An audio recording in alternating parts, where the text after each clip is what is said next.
Mesdames et messieurs, bonjour. Dans le cadre de notre émission Entretien, la chaîne brésilloise Hero Africa TV reçoit aujourd'hui une icône de la culture congolaise. Pourquoi icône? Nous allons le découvrir. Nous allons découvrir aussi tout au long de l'émission quel sera le thème de notre entretien. Notre entretien tournera autour de trois questions suivantes. Les écrivains sont-ils utiles dans la société? Est-il nécessaire de lire? Est-il nécessaire d'aller au théâtre? Notre invité de ce jour s'appelle Fita Diboué, connu sous le pseudonyme de Cheikh Fita. Monsieur Fita, bonjour. Bonjour madame, merci pour cette invitation dans le cadre de cette émission Entretien. Merci monsieur Fita. Sans plus tarder, nous allons procéder aux questions. Pouvez-vous présenter à quelques minutes à nos téléspectateurs que fera le thème? Bien, comme vous l'avez dit, je m'appelle Fita Diboué, connu sous le pseudonyme de Cheikh Fita. Cheikh Fita, pourquoi? Parce que c'est un nom que j'ai employé durant des années, durant des décennies, comme nom de scène. Et je suis né il y a plusieurs décennies au sud du Katanga.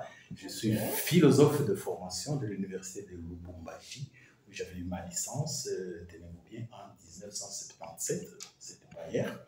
Et donc, je suis écrivain de théâtre, ce qu'on appelle communément dramaturge et metteur en scène. Je suis également éditeur de magazine belgo-congolais qui s'appelle Congolais de Belgique Magazine. Voilà. Alors, vous êtes revenu à Kinshasa pour un programme culturel bien précis. C'est lequel? Eh bien, je suis revenu à Kinshasa pour un programme qui est axé sur la promotion du livre et du théâtre classique. Pourquoi? D'abord, c'est une action qu'on a inaugurée au mois de mai, le 13 mai exactement, parce que le 13 mai, c'était le 45e anniversaire de la guerre de Gauloisie. J'avais écrit une pièce, Moins homme, de la guerre de Gauloisie, qui avait eu un grand succès à l'époque. Et donc, pour célébrer cet anniversaire, on avait organisé cette pièce-là. Mais il est un fait, on a constaté que, et tout le monde le sait, la culture, le théâtre, le livre, c'est un secteur sinistré ici en République démocratique du Congo. Et cela depuis des décennies. Et donc, or moi, je tire mon gagne-pain du livre, du théâtre.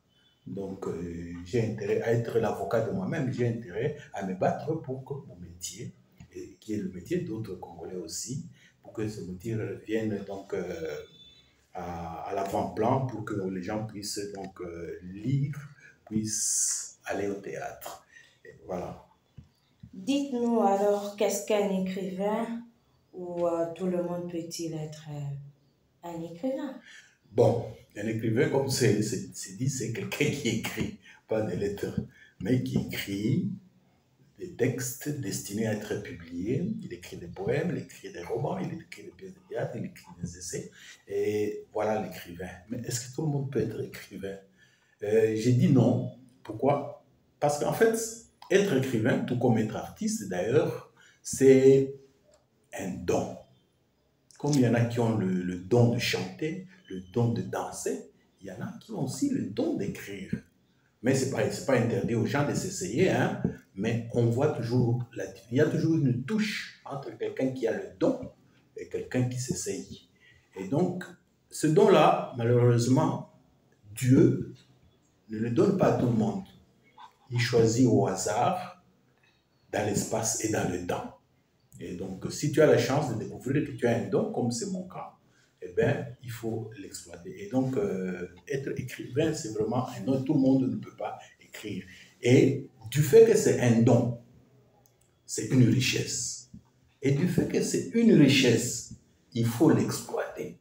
Mais dans notre pays, on ne l'exploite pas. On exploite le diamant.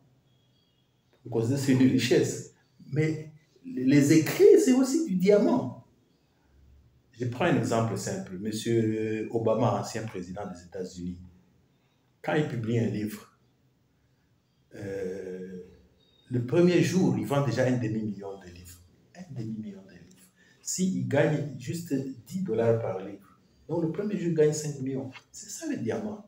Donc c'est exactement la même chose pour le livre, pour le don d'écrire. Les écrivains sont-ils utiles pour la société? Alors, en RDC, déjà, il n'y a pas beaucoup de gens qui lisent, il n'y a pas beaucoup de gens qui s'intéressent à ça. Vous croyez vraiment que la RDC, ou spécialement les Quinois, vont-ils s'intéresser peut-être, ils auront peut-être besoin d'écrire? Bon, on le voit, les Quinois ils vivent, hein? Est-ce qu'ils se plaignent? En tout cas, ils sont contents de la façon dont ils vivent. Ils ne lisent pas. Est-ce qu'ils se plaignent? Non. Mais ce n'est qu'apparent. Et apparemment, écrire n'est pas utile. Les écrivains n'en ont pas besoin. Le pays peut avancer. Mais quand on va en profondeur, on se rend compte que si. Je donne un exemple. Quand on prend les 20 pays les plus développés, les 20 pays où on lit le plus, il n'y a que 2 pays africains, l'Afrique du Sud et l'Égypte. Mais quand on regarde le développement de l'Afrique, quels sont les 2 pays africains les plus développés? L'Afrique du Sud et l'Égypte. Donc, nous passons à côté du développement, du fait qu'on se croit malin à ne pas lire, alors que ceux qui lisent se développent. Et donc, on peut dire que la République démocratique du Congo a besoin d'écrivains. Il est nécessaire de lire. Et donc, c'est quand on lit qu'on se rend compte que la valeur ajoutée de la lecture est très grande. Et quand on ne lit pas, bon, on ne se rend pas compte. Tentons l'expérience, on verra la différence. Ce sera peut-être le 3e pays qui va entrer dans ce peloton de 20. Ok, vous êtes écrivain de théâtre, dramaturge, un metteur en scène. C'est quoi le théâtre? Bon, je dirais que le théâtre, c'est l'art de faire comme si. On fait comme si c'est la réalité, mais ce n'est pas la réalité. Mais on le fait si bien qu'on croit que c'est la réalité. Ça, c'est le théâtre. Et des gens qui ne vont pas au théâtre, un pays où il n'y a pas de théâtre, eh bien, les gens, comme on a besoin du théâtre, dans la vie, il y a toujours des moments où on a besoin de faire comme si. On fait un peu de théâtre, mais mal. Parce que c'est tout un art où les gens savent le faire bien de telle sorte que ce soit positif. Et donc, on voit des gens. D'ailleurs, il y a une phrase célèbre du président de notre Assemblée nationale, l'honorable Mbos, il avait dit « Nyon César théâtre était ». Il ne croyait pas si bien dire. On ne le dit que dans un pays où le théâtre n'existe pas. Dès que le théâtre existe, les gens savent faire la différence entre la vie et le théâtre. Mais comme il n'y a pas de théâtre, on croit que la vie et le théâtre, c'est la même chose, on fait des bêtises. Donc, c'est déjà ça qui est important. Alors, autre élément par rapport à l'utilité du théâtre, c'est que c'est un art qui a le pouvoir de changer la mentalité des gens. Vous voyez, la mentalité ici, c'est catastrophique. C'est aussi du fait qu'il n'y a pas de théâtre. Parce que si cette mentalité-là était tournée en dérision dans le théâtre, les gens auraient dit « Ah, il ne va pas faire. » Mais comme vivre et faire comme si c'était le théâtre, c'est la même chose, les gens se croient malins, ils continuent à le faire, ce n'est pas bon pour le développement. Et donc, je dis que le théâtre est très utile dans la société parce qu'il permet de modeler la mentalité des gens. Exemple très simple. Quand les gens, je donne un exemple d'un spectacle que j'avais monté il y a 20-30 ans, On divorce, ou donc au Franco-Déca, les gens sont venus au théâtre, monsieur, madame. Après, quand ils ont vu le spectacle, en sortant, ils ont changé de comportement. D'ailleurs, mes amis qui étaient venus avec les femmes avaient dit, Cheikh, il fallait nous dire que c'était comme ça, on n'allait pas venir avec nos femmes. C'est tout dire. Et les femmes sortaient avec un grand sourire. Parce que dans cette pièce-là, on montrait les travers de l'homme. Et donc, des séances comme celle-là sont très utiles pour la société, pour une société comme la société congolaise, qui est vraiment dans la dépravation la plus totale. Mais malheureusement, donc, c'est ignoré, c'est pas utilisé. Aller au théâtre, voir le théâtre classique, à quoi sera-t-il profitable pour un individu? Bon, je vois que j'ai pratiquement répondu à votre question. Hein. Comme si je savais, c'est la question qui allait venir. En fait, dans la vie normale, on vit normalement. Mais quand on va au théâtre, c'est une sorte de miroir qu'on nous projette. Ça nous pousse à l'interrogation, ça nous pousse à corriger. Et d'ailleurs, les gens qui vont au théâtre font moins le rigolo dans la rue que les gens qui ne vont pas au théâtre. Parce qu'ils ont vu déjà ça et se disent, tiens, il faut se corriger, il faut avoir de manière plus polissée. Et donc, c'est très, très important pour un individu et pour la société aussi. Concrètement, comment comptez-vous réaliser alors votre programme?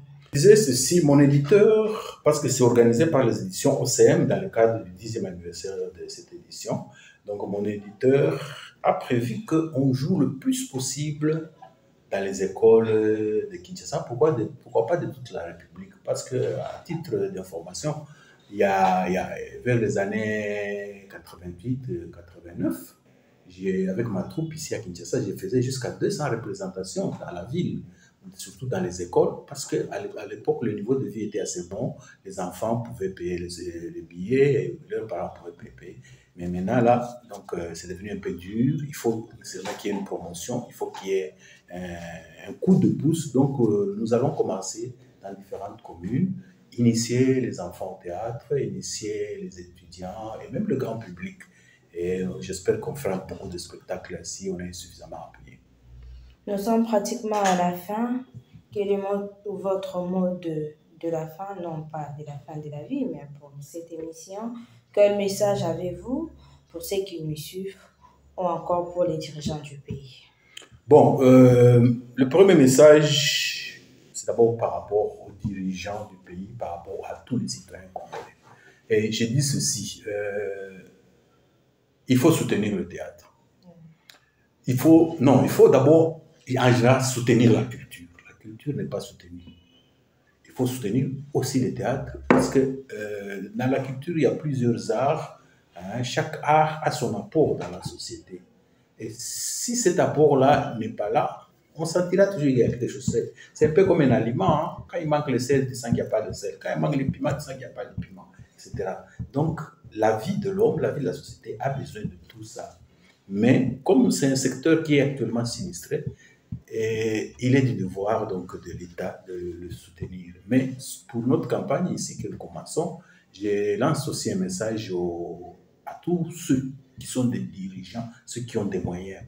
Par exemple, si nous allons jouer dans une école, dans une commune où les enfants n'ont pas les moyens, quelqu'un peut dire non, moi je paye le spectacle pour les enfants de cette école. Qu'est-ce que ça leur coûte? Des gens qui dépensent de 10 000, 20 000 dollars par jour, ça leur coûte quoi de payer quelques dollars pour certaines écoles? Au contraire, c'est bien pour eux-mêmes, ce qu'on appelle les mécènes. De tout temps, en Europe, par exemple, la culture s'est toujours développée grâce aux mécènes. Pourquoi pas les mécènes congolais? Parce qu'on les voit souvent aller dans des boîtes, ils jettent l'argent. Au lieu de jeter l'argent, j'étais dans une école, les enfants vont voir, ils retiendront peut-être votre nom, pourquoi pas. Et peut-être ces enfants, pour avoir vu cette pièce-là, un jour, ils se souviendront quand ils seront grands. C'est ça une nation, il faut être solidaire. Vous avez l'argent, c'est l'argent du pays, quelque part. Soyez solidaires avec ceux qui ont moins de moyens, donnez-leur ne serait-ce que parce que la culture, c'est un droit. Bon, ça, c'est par rapport aux dirigeants. Par rapport à ceux qui nous suivent, j'ai dit ceci. Vous, tous les anonymes qui suivaient, notre pays a besoin de l'art dramatique, a besoin du théâtre. Si vous avez la possibilité de le soutenir, faites-le. Et donc, les contacts vont défiler. Hein, donc, vous pouvez vous contacter pour cela. Voilà. Nous sommes à la fin. Merci de nous suivre nombreux partout dans le monde. Merci à notre invité de ce jour, M. Chakfita. L'émission est terminée. Merci beaucoup, madame, pour l'invitation. Et donc, j'espère que nous n'aurons pas prêché dans le désert. Et donc, à la prochaine, à tous ceux qui nous suivent.